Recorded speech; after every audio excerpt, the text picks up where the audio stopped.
Hi, I'm Dr. Smita Ramachandran. I'm a pediatric and adolescent endocrinologist. Endocrinologist is somebody who deals with hormone problems in children and adolescents, anything from diabetes, thyroid, PCOD to bone problems. Today I will be discussing about diabetes in children. So what is diabetes? Diabetes is a condition of very high blood sugars in the body due to a problem in the hormone insulin. So in children, most often diabetes is type 1 diabetes, where the body is not producing insulin and hence the child has very high sugars.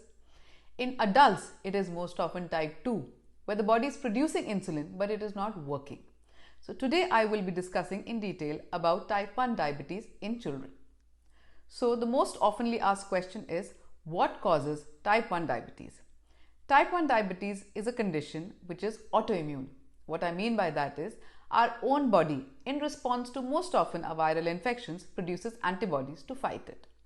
A portion of these antibodies act against our own pancreas and destroy the pancreas, and hence they stop producing insulin. So in the absence of insulin, the blood sugars go very high and the child develops diabetes.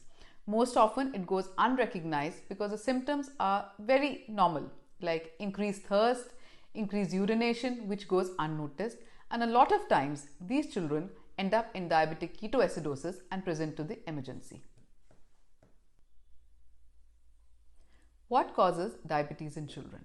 In children, type 1 diabetes is an autoimmune phenomenon. By autoimmune, what I mean is, when we get a flu or a cold, our body produces antibodies to fight it. Sometimes a subset of these antibodies attack the pancreas and destroy it, and hence they are not able to produce insulin and causes diabetes in children. So the question is, what is the treatment of type 1 diabetes? So we have to remember that type 1 diabetes happens because the body does not produce insulin. Currently, the only treatment available worldwide for treating type 1 diabetes in children is insulin. And insulin is currently only given in injection forms. Normally, when we eat food, whether we have our meals or snacks, according to what we eat, our pancreas produce that much amount of insulin to take care of the food, and the sugars are in control. We try to emulate the same thing in children. So when they have their 3 main meals, we try to give them insulin according to what they're eating. So insulin needs to be given with the meals to control the sugars. There are different ways of giving insulin, which can be as injections, which is the most commonly given method, or it can be given with insulin pumps, which is a continuous infusion which keeps going, again covering the main meals and the intermittent snacking also.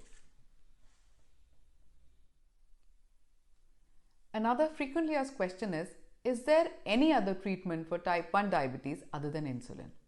So the answer is no. Currently, worldwide, there is no other treatment for type 1 diabetes other than insulin. There are different methods of giving insulin, but the treatment is only insulin. It needs to be given for the child to have a normal and healthy life. What are the new developments that are coming is a question that needs to be answered. So other than insulin pumps, there are a whole lot of sensors for monitoring blood sugars. So earlier on, we used to manage blood sugars with only glucometers, in which the child needs to be pricked several times, especially before meals and 2 hours after meals, to check his blood sugars. To manage us with that, we have glucose sensors now, we call CGM, which are sensors which keep monitoring the blood sugars every 15 minutes. They're attached as a small patch on the skin and they continuously monitor blood sugars for almost 14 days.